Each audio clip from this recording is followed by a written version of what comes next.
Hello, this is Michael Oloide. In this video, I'm going to be sharing with you 7 things you ought to be doing on the practice pad. Yes, you heard me right. 7 things you ought to be doing on the practice pad. The answer may seem obvious. Yes, you ought to be practicing on the practice pad. But the challenge is a lot of us either don't know what to play on the practice pad or we've run out of ideas of what to do on the practice pad. But in this video, I'm going to be sharing with you 7 things you ought to be doing on the practice pad. So let's go right into it. Number 1, stickings. You ought to be working out your stickings on the practice pad. This is the coordination between your right hand and your left hand. You can grab a book like the George Stone Stick Control book, or you can come up with your own sticking exercises.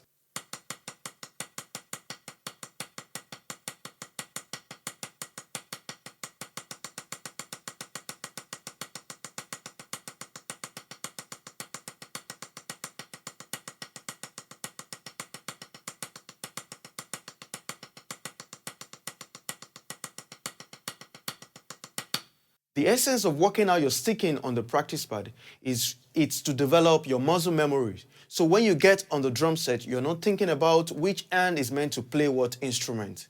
Number 2, you should be working out your technique.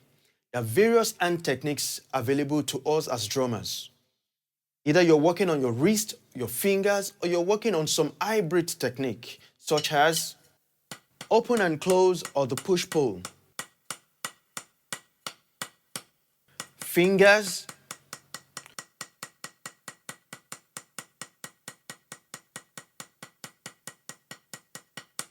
the molar technique,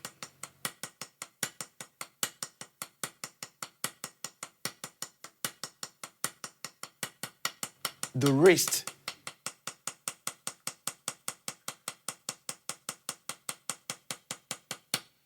the importance of working out your technique on the practice pad is when you get on the drums, you're not thinking about your technique. All you're thinking about is music. It's playing and having fun. Number 3, independence. You should be working on your two-way independence between your right hand and your left hand.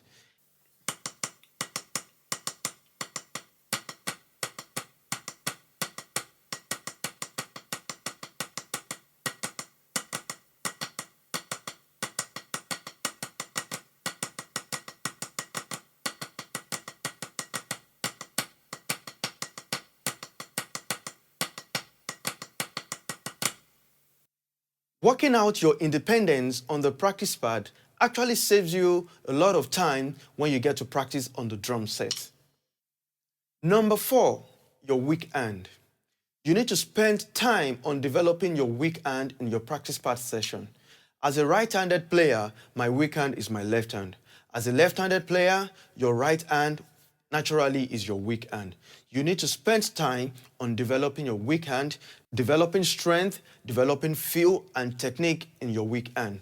There's natural tendency for you to lay emphasis on your right hand, for you to lead always with your right hand. But you need to make conscious effort to reverse that trend and lead as much as possible with your left hand.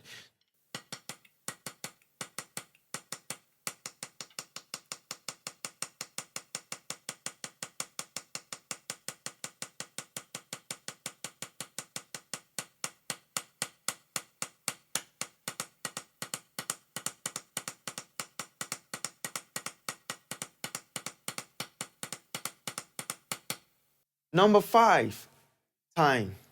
Have you wondered why you're sloppy on a gig, or you're playing ahead of the others, or they complain about your groove? It's simply because you haven't spent time in developing your internal clock, in mastering time. And one easy way to do this is to always practice with a metronome. Secondly, is to walk through the different note rates, that is, your 8th note, your 8th note triplet, 16th note, your 16th note triplet, your 32nd note, your 32nd note triplets. You can do this by playing your single strokes, double strokes, your paradiddle, or whatever stickings that you come up with.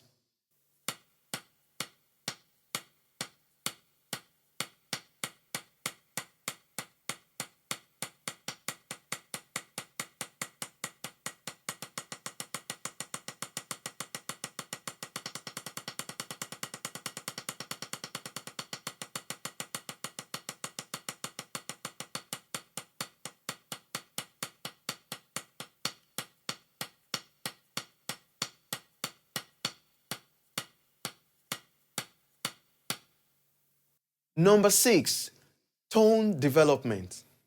Your practice part session is a good time to develop your tone. Oftentimes, I see guys during their practice part session, they are bashing through or beating the practice part simply because, in quote, it's just a practice part. But the challenge is whatever you do on the practice part translates to the drum set. So you should spend considerable amount of time playing soft, playing loud, soft to loud,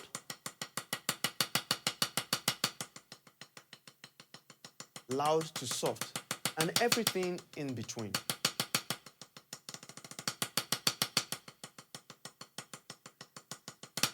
And lastly, number 7, accent control. Accent control is very important to making your drumming dynamic, interesting, and sweet. A simple way to develop your accent is by playing your single strokes over a 16-note subdivision, moving your accent by a 16-note rate.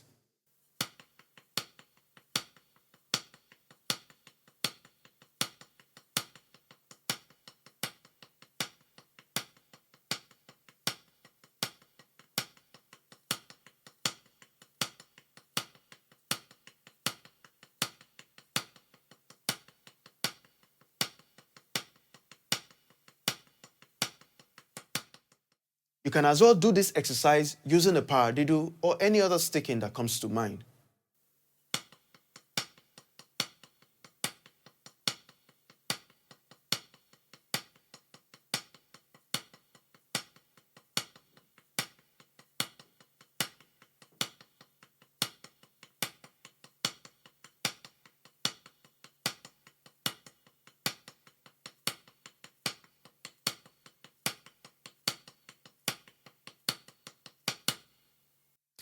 And there you go with my list of 7 things you ought to be doing in your practice part session. And remember to keep a journal of your practice session so you can keep tab of your progress. And I hope you've learned something new in this video. If you do, please like the video, share with your friends, and leave me a comment below. And if you're yet to subscribe to my channel, please click the subscribe button below. And remember to click the notification bell so you get notified when my videos are live. See you next time. Bye-bye.